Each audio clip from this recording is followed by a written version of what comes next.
Good morning students. Previous video में मैंने आपको एक कंप्लीट क्वेश्चन बताया था जिसमें journal entries, realisation account, partner capital and last में बैंक अकाउंट। नाउ एक और एग्जांपल लेते हैं। आपकी बुक में इलस्ट्रेशन नंबर 20 है।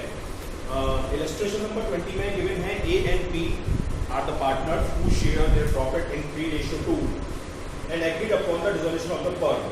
बैलेंस शीट में उनकी creditors 80,000, PP 25,000, loan by B 15,000, reserve 34,000 और पीएल का पॉजिटिव बैलेंस 11,000 और कैपिटल 90 और 30,000 की है ए और बी की। असेट्स में कैश और बैंक का बैलेंस 6,000 और 30,000, stock 80,000, debtor 66 minus provision 6,000 rupees. Loan to a मतलब फर्म ने लोन ए को दे रखा है और plant and machinery 30,000, land building 33, furniture 15,000, furniture 10,000, furniture goodwill 15,000, prepaid insurance 1,000 और एडवर्टाइजमेंट एक्सपेंडिचर ये है 10,000। ये हमारा एक तरीके से रिजर्व का नेगेटिव बैलेंस है advertisement. Firm was dissolve on given date on the following transaction took place. यानी फर्म डिसॉल्व हो जाती है। ए ने हाफ स्टॉक लिया है 20% डिस्काउंट में, यानी आधा स्टॉक 20% कम प्राइस पर, बाकी का स्टॉक 30% प्रॉफिट पर सेल हो गया। ठीक है। 12,000 out of sundry debtor were not recovered, यानी डेटर में से 12,000 अब रिकवर नहीं होंगे, यानी बैड डेट हो गए, तो इसका कुछ करना नहीं है आपको, तो ये माइनस करके चलेगी figure. Land and building realise 140, land and building 140 की सेल हुई है। Half creditors accepted plant and machinery at 10% less than its book value. आधे क्रेडिटर्स ने प्लांट एंड मशीनरी एक्सेप्ट कर ली लेकिन 10% कम प्राइस पर। ठीक है। और and book value and cash, और बाकी का कैश एक्सेप्ट कर लिया ऑफ 5,000 रुपए फुल सेटलमेंट। ठीक है। रिमेनिंग क्रेडिटर्स को 10% कम अमाउंट पे किया गया है। रियलाइजेशन एक्सपेंसेस 5,000 है। जेड एक ओल्ड कस्टमर जिसका account last year bad debt हो चुका था, उससे हमको 500 रुपीज रिसीव हो गए। कंटेंजेंट लायबिलिटी 1,000 रुपीज की अब हमें पे करनी है और फर्नीचर सेल हुआ है 10,000 रुपीज का। तो फर्स्ट ऑफ ऑल हमें सारी असेट्स ट्रांसफर करनी होंगी। तो और इस केस में हम क्या करेंगे, कैश और बैंक को छोड़ के सारी असेट ट्रांसफर करेंगे। तो पहले हम बना लेते हैं रियलाइजेशन अकाउंट। ठीक है। रियलाइजेशन अकाउंट को प्रिपेयर कर ले रहे हैं। रियलाइजेशन अकाउंट में प्रिपेयर करने में सबसे पहले असेट्स और लायबिलिटीज ट्रांसफर होंगे। असेट्स ट्रांसफर होंगे। स्टॉक दे रखा है 80,000 रुपीज का, तो टू स्टॉक और 80,000 रुपीज। क्लियर। नेक्स्ट है डेटर्स, लेकिन प्रोविजन लेस करने से पहले वाली फिगर देनी है, तो यानी यहां पर आप लिखेंगे 2 डेटर्स और 66 और हैंड टू हैंड प्रोविजन को आप यहां डाल दीजिए। Provision for bad debt 6,000 rupees यहां पर आ जाएगा। क्लियर।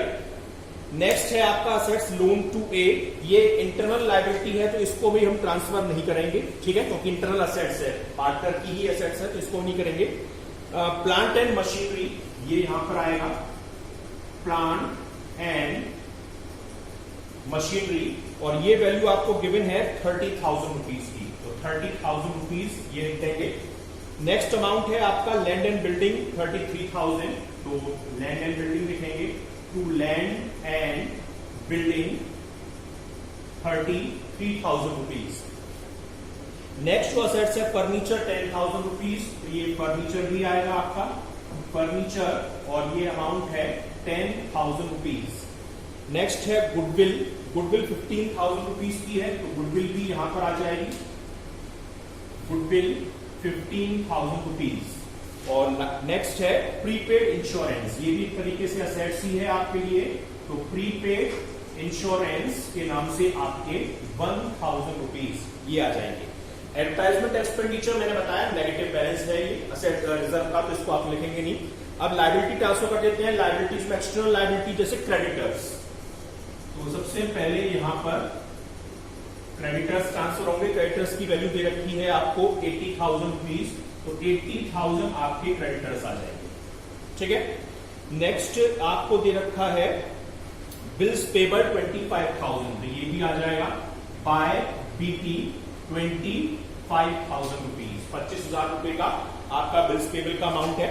नेक्स्ट है लोन टू बी, फर्म ने बी को लोन दिया है, इंटरनल लायबिलिटी है, यानी ये अभी आपको ट्रांसफर नहीं करनी है। रिजर्व आता नहीं है, P&L का नेगेटिव बैलेंस आता नहीं है। ठीक है, तो ये हमारी क्या हुई, ये लायबिलिटीज हुई हमारी तीन, provision for doubtful debt, creditors और बिल्स पेबल। अब आ जाइए आप नीचे एडजस्टमेंट में क्या क्या चीजें सेल हुई है। नीचे कह रहा है कि ए ने आधा स्टॉक 20% कम पर ले लिया। स्टॉक था कितने का, 80,000 का, हाफ मतलब 40,000, लेकिन कितने डिस्काउंट में लिया, 20%। तो 20% निकालोगे तो इसका 8,000 यानी 32,000 रुपीज में स्टॉक लिया है। तो यानी बी ने असेट्स ले ली, तो assets took over by the partner. तो ये आती है बाय साइड में पार्टनर के नेम से, बाय एज कैपिटल, और ये किस चीज को लिया इसने, स्टॉक को। तो यहां पे दिखा देंगे 32,000 रुपीज जो उसने स्टॉक को ओवर किया है, उस अमाउंट को।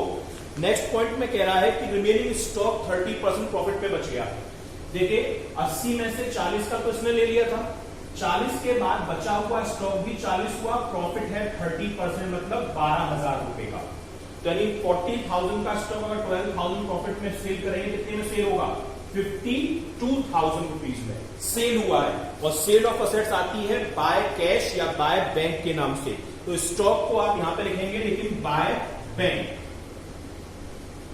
और स्टॉक को आपने सेल किया है कितने में, 52,000, क्योंकि और भी असेट सेल होंगी तो इसलिए हम उनमें यहां लिख देंगे।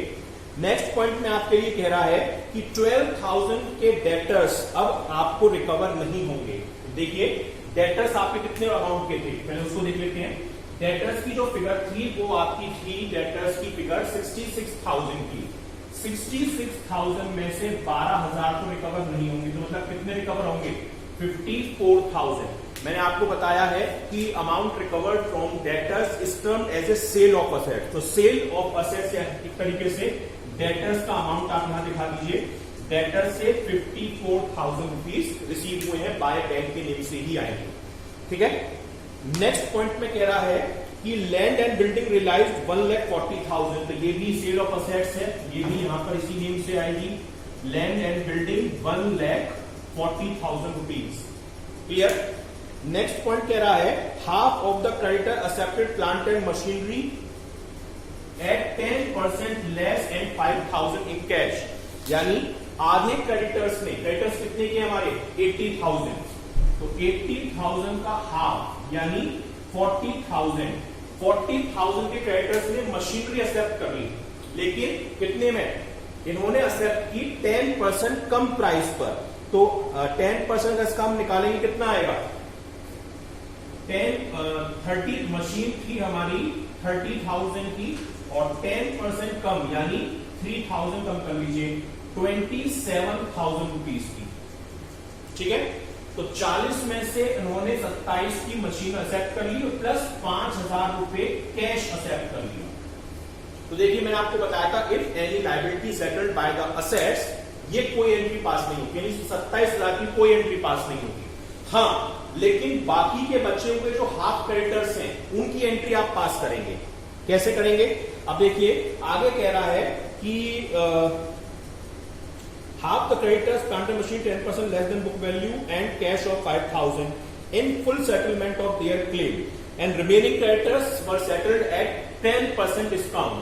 तो देखिए रिमेनिंग कितने बचे, 80 में से 40 ने तो मशीन ले ली, तो बचे कितने, 40,000। डिस्काउंट कितनी है, 10%, यानी 4,000 रुपए ये कम करेंगे तो 36,000। 36,000 तो आप इनको ये पे कर रहे हो, 5,000 ये वाला आपने कैश पे किया, तो टोटल कितना पे किया, 41,000। मशीन लेने की कोई एंट्री पास नहीं होगी। तो payment of liability by cash record होती है डेबिट साइड में, टू बैंक के नेम से, टू बैंक अकाउंट और क्रेडिटर्स।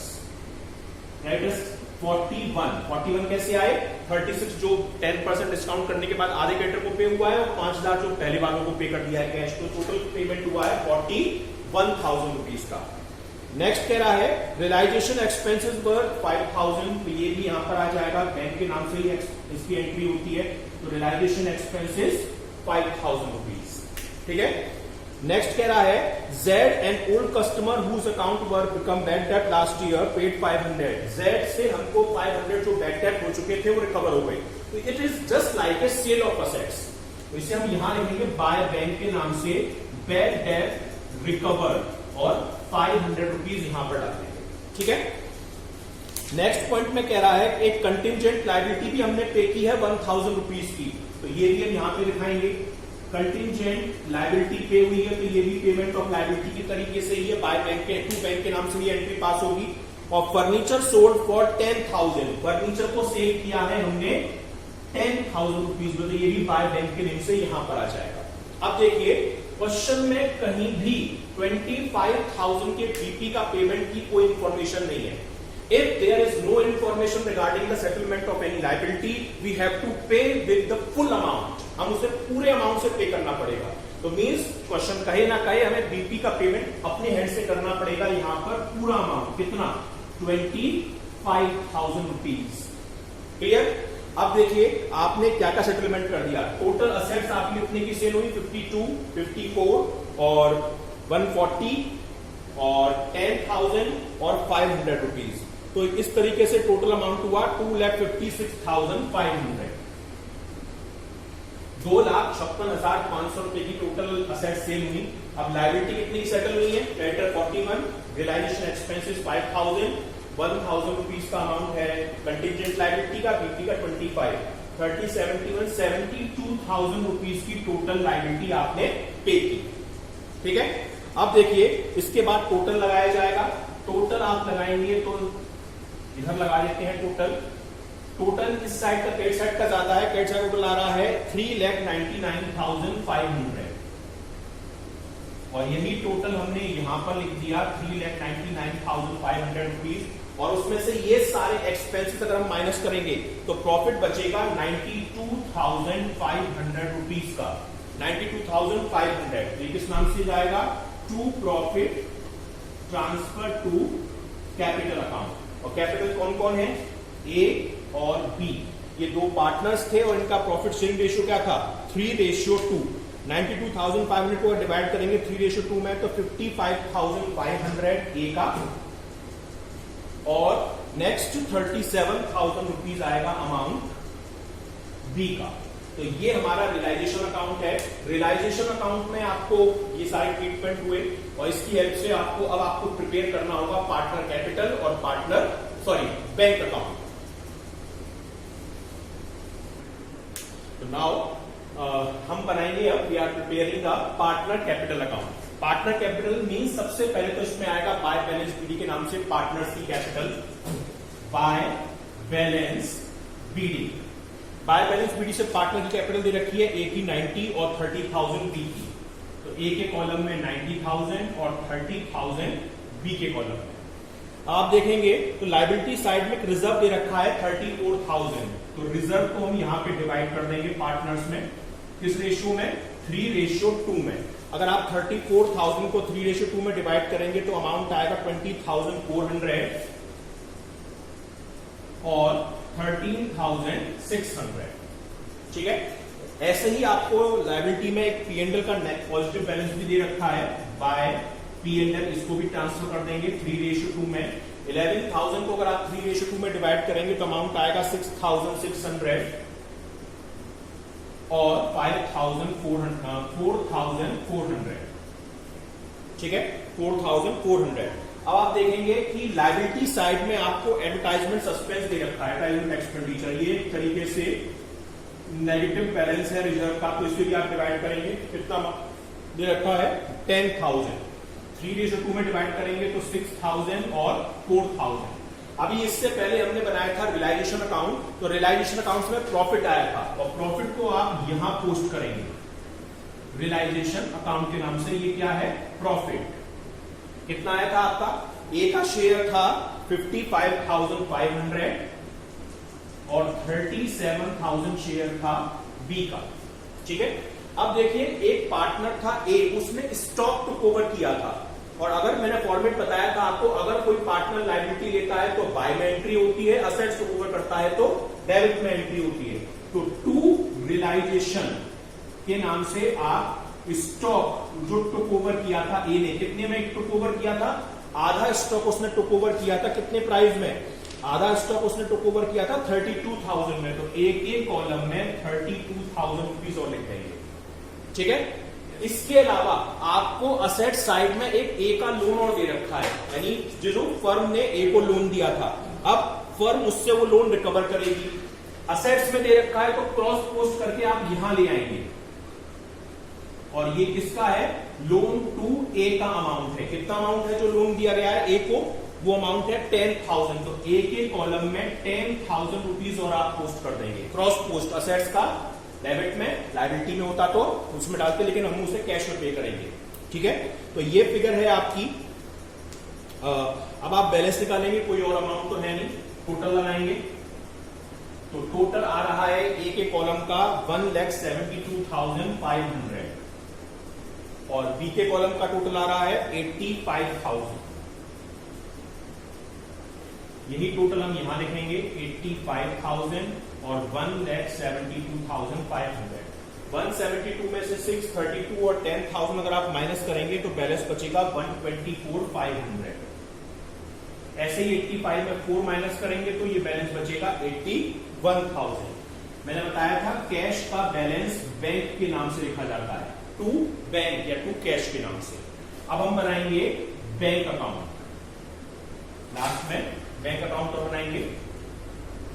तो जो आपको बैलेंस कैश और बैंक का दे रखा है, कैश का भी दे रखा है, बैंक का भी दे रखा है, दोनों का कंबाइंड मिला के आप यहां डाल देंगे। टू बैलेंस बीडी, कैश और बैंक का मिलाकर, कैश का है 6,000, 30,000 बैंक का, टोटल मिलाकर 36,000। आपको रियलाइजेशन ध्यान हो तो जो बाय में हमने सेल ऑफ असेट्स लिखी थी बाय बैंक के नाम से, वो यहां लिख देंगे हम टू रियलाइजेशन अकाउंट के नाम से। ये किस चीज का अमाउंट है? सेल ऑफ असेट्स का, जो कैश बेसिस पे सेल असेट्स हुई थी। तो टोटल असेट्स कितने की सेल हुई थी? 2,56,500 रुपीज की। इसके अलावा जो लायबिलिटी पे हुई थी वो यहां पे आ जाएंगी, by realisation, payment of liability. कितने की लायबिलिटी पे हुई थी आपकी? क्रेडिटर्स और ये सब मिलाकर टोटल पेमेंट हुआ था आपका 41, 25, 76, 66, 71, 72,000 रुपीज का, 72,000 रुपीज की लायबिलिटी पे हुई थी आपकी ओवरऑल। ठीक है, इसके अलावा आपका एक लोन दे रखा है बी का, बी का लोन दे रखा है लायबिलिटी साइड में, कितना अमाउंट? 15,000। तो ये आप यहां डाल देंगे पेमेंट में, और किस नाम से? बाय बीज लोन के नाम से। कितना अमाउंट है बी के लोन का? बी के लोन का अमाउंट है 15,000, तो 15,000 रुपए आप ये पेमेंट दिखा देंगे। क्लियर? अब इसके बाद जो ये बैलेंस आया है इसकी आप क्रॉस पोस्टिंग करेंगे। 2 में आया है तो इसको आप डालेंगे बाय में। अगर ये बाय में आया होता तो आप डेबिट में इसको पोस्ट करते। तो किस नाम से पोस्ट करेंगे? बाय एस कैपिटल, जो ए का निकल के आया है कितना? 1,24,500 और बाय बी कैपिटल, जो बी का निकल कर आया है, कितना निकल कर आया है? 81। क्रॉस पोस्ट होता है, ध्यान रखिएगा। यहां पर है इसलिए मैं बाय में लिख रहा हूं, अगर ये बाय में होता तो मैं इसको डेबिट में लिखता। तो ओवरऑल मिलाकर कितना अमाउंट हो जाएगा? ये टोटल हो जाएगा आपका 2,92,500, 2,92,500 रुपए। और इस साइड का टोटल लगाएंगे तो ये भी यही आएगा 2,92,500 रुपीज। तो ये आपका कंप्लीट क्वेश्चन है जिसमें आपको सारी चीजें प्रिपेयर करनी पड़ी, रियलाइजेशन अकाउंट भी, पार्टनर कैपिटल भी और बैंक अकाउंट। तो ये कंप्लीट क्वेश्चन है जो आपको अपने सिलेबस के अकॉर्डिंग कंप्लीट करना है। नेक्स्ट वीडियो में मैं आपको एक लास्ट क्वेश्चन बताऊंगा, उसके बाद ये चैप्टर फिनिश हो जाएगा। Thank you.